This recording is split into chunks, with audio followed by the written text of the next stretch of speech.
Shooting it raw? Yes. Shooting it raw.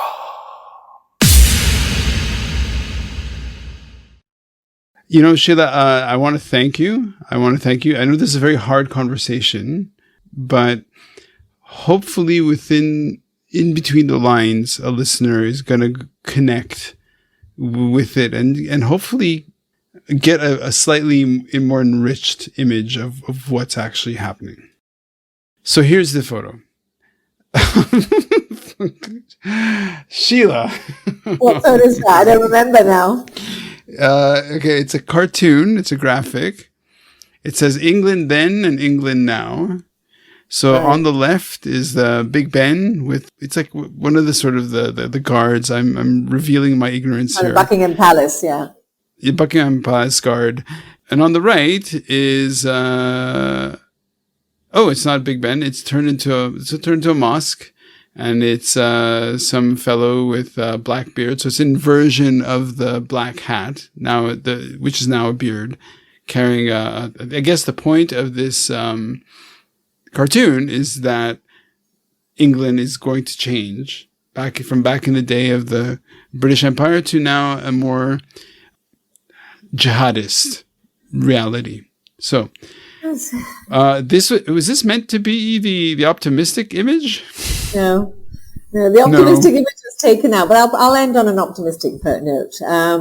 Okay. No, this was again. It was just. I think it ties in with what I said about the academia and the over liberal progressive. I think the phrase that seemed to is this idea of the woke mind virus, right? Right. It's this idea of this really twisted, actually illiberal leftist, which is a really weird flip. Okay, so maybe that's what you mean. I think everything's been taken to the extreme. I mean, I can bring it to a personal basis when I even see my kids when I was working in a high school, and the I, me, you, he, they. I even walked into a classroom one day and I said, "Okay, guys, I want to divide you. These are 12th graders. I want to divide you into boys and girls." They almost shot me. Mm-hmm. What do you mean boys and girls? How dare you? Even. But where was this? Here in Israel. Is it an English school? Because in Hebrew, it's hard to make that, isn't it? Is the debate as polarized in Hebrew as it is in English? No, it doesn't come anywhere near. I was in America in the summer, and I spoke to a lot of kids in the same age group, and it definitely doesn't come close. But whatever we seem to import everything that's not good from America as well. And, the kids are open to everything today. So we had really good talks about it. I'm really liberal. Whatever you are, you are. I think we're going overboard. I gave an example for in Singapore and in Thailand. I remember as a little girl, we used to go there. There was a boogie street, whatever.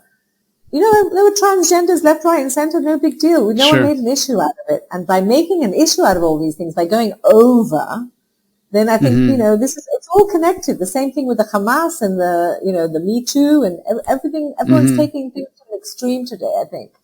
So we need to find that fine balance, I think. Mm-hmm. And the photo was like, I was very naive. Like I said earlier on in our conversation, I remember earlier on in our conversation, I think I mentioned, when there were 500,000 Syrian refugees that left Syria and came into Europe, and some people were against Germany opening their doors, and they were very liberal about it, and I was all gung ho about it. That's how it should be. I think it's the right thing to do, but again, you need to ask questions. You need to scan things. You need to check things, because people, they're coming in and they're too scared to say, don't do this, don't live according to our rules. You're living in America. Jump over to the other side of the Atlantic. In America, all these people are like, free Palestine, free Palestine. But listen, honey, free Palestine. Go live in Iran, by the way, which we didn't even mention, which they're a major problem in the world. Go live in Iran. Come to Gaza and try being in your state of mind. That's the end of you. Yeah. Kaput, finito, beheaded.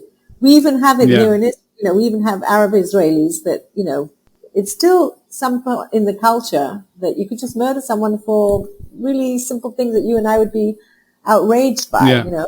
bringing home the wrong guy. Boom. Yeah, like honor killings and all stuff. Yeah, honor killing, right. Yeah. So I'm saying that picture was, hey, West, wake up, because it's at your doorstep.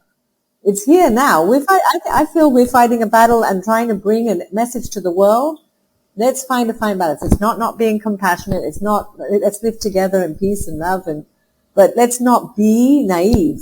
Okay? Let's not naive, and let's look at things for what they are. So here's what, if I may make the observation, right? Like, I am sure you grew up in Hong Kong, which I think is fascinating. Like, you grew up in Hong Kong, you made Aliyah to Israel. And then I left. I went to the States I was in the States for a few years. I was a student in the States. Okay. But so it, like we are the product of our experience, right? And so here you are, you're living in Hong Kong, in Hong Kong, and then you live in the US and you live in Israel, and you have this kind of, and this experience that puts you in the left, liberal, whatever. But then how do, and we saw this after 9/11, right? Like, when something so violent and shocking happens, it really all of a sudden fractured people's understanding of, well, who am I and how do I make sense of the world, and what are my values, and the thing of pluralism and diversity and acceptance. But then when something like this happens, it hardens you. Oh, it's a hardening. And right now, though, you're still in it. Like, it's not like life is back to normal. It's not like the economy is back to normal. It's not like anything's back to normal. Like, so it's still so fresh. So many deaths, the smell of death is still in us and around us. And every day kids are being killed. Every day kids are being killed, the young soldiers. Not to mention all those that were, the trauma that we're going through. I agree. We need to, I don't, that's what I was saying to you at the beginning of the conversation, is that I'm in a conflict within myself. Yeah. I don't, when I felt this rage, I remember I was in a spinning lesson. And in my spinning lesson, I had images in my mind, which were so gruesome that I wanted to do revenge. So wait, I have to, okay. You were in a spinning class, like an exercise class, like a bike, spinning class. Yeah, I went to my spinning class. The reason why I'm interrupting you, and I know listeners are just like, shut up, Rand, stop interrupting. It's like, that's just it. We live in this world where you're in a spinning class, and when you're spinning, it's meditative, really. You're just going, and your brain is kind of following its tangents, and that's something that I'd like a listener to connect with. It's that you're going to do a spinning class, which is about exercise and self-care. And it's this like nice hippy dippy. And look, I do it too, so I can call it hippy dippy practice that gets you meditative. Only the thoughts that creep into your head are of rape and beheadings and murder. And it's just, I'm distancing myself from it, but it was right after. I remember it was quite close to the day this happened. And I remember when I was in spinning and I had this the images I had in my mind, what I was doing, me, who's passive, I thought I was, a pacifist until, I hate violence. War is bad. It's a lose-lose situation. But I had images of myself in rage. Doing things that I would never imagine that I could do to these people. I was so angry and after that, I remember I had tears in my eyes because I was it scared the hell out of me that I could feel that and touch those emotions, which I don't want. I'm a peace-loving person. I want to live happy. Sure. I really respect anybody, regardless of colors, religion, and I want to live with my neighbors in peace. So it was scary. So it's very, but again, I think, the images, I don't know if you want to wrap this up or not yet, but the images, that I do have in my mind are still optimistic. Right. As hard as it is to be optimistic, when I think, I still, imagine this really tough region, I will not give up on hope. Sure. As bad as it looks, I still have I'm praying that this, in Yom Kippur, our Yom Kippur war, 4 years after we made peace with Egypt, and Egypt, they said, was our biggest enemy. Mm-hmm. And I'm praying to God. I don't know if this is going to happen, but it must happen, because we cannot continue to live like this on the sword. Not for them and not for us. Oh, my son just wrote to me that he's back on his way back. Yes, coming home. So the image I have is like I'm praying to God that first of all, this government goes home, because this government that we have at the moment, and I think they're also an obstacle to a lot of things, but hopefully, and I'm sure they'll fall, then we'll have another government, and I hope we can find the leaders in the world, everywhere in the world, but in our region as well, that will really again, they don't need to love us. I don't think the people in Saudi Arabia are going to love us, and I don't think Egyptians are going to love us.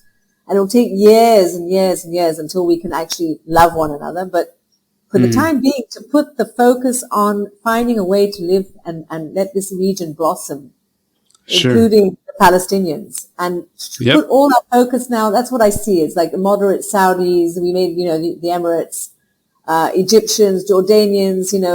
It's not easy, but just to try and put all our focus there to find a way to live together in peace and let this area blossom. And put our money into education and put our money into travel and open, but again, it's beyond me. It's a matter, I think it has a lot to do with the leaders that we choose as well. Sure. And we don't have leaders today, unfortunately, because leaders don't go to politics.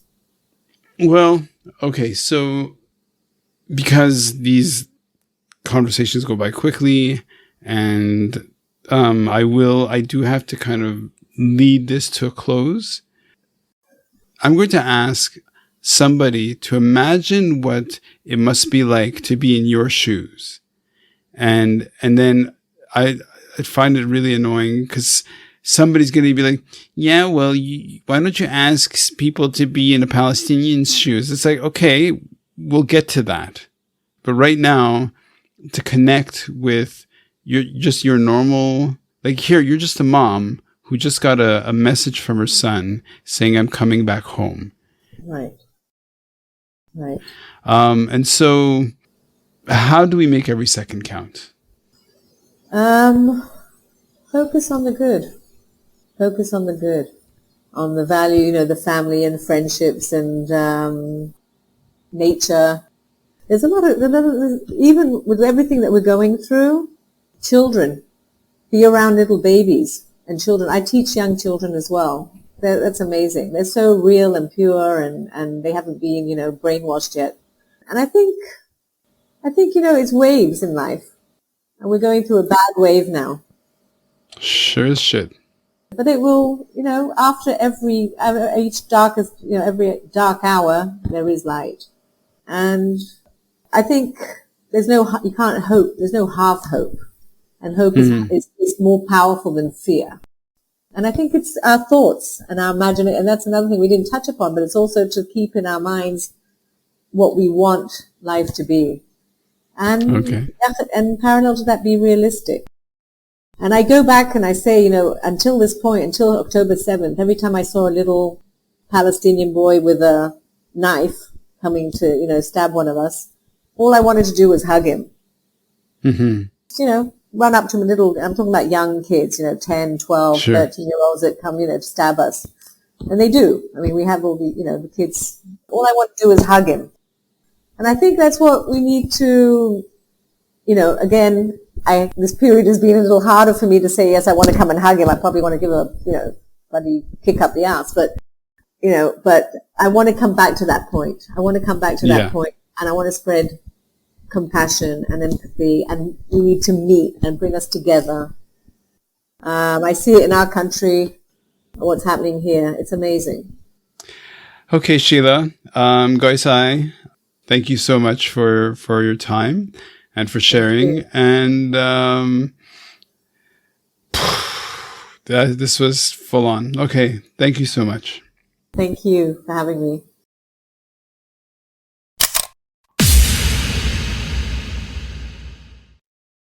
So is life really a gift? Really?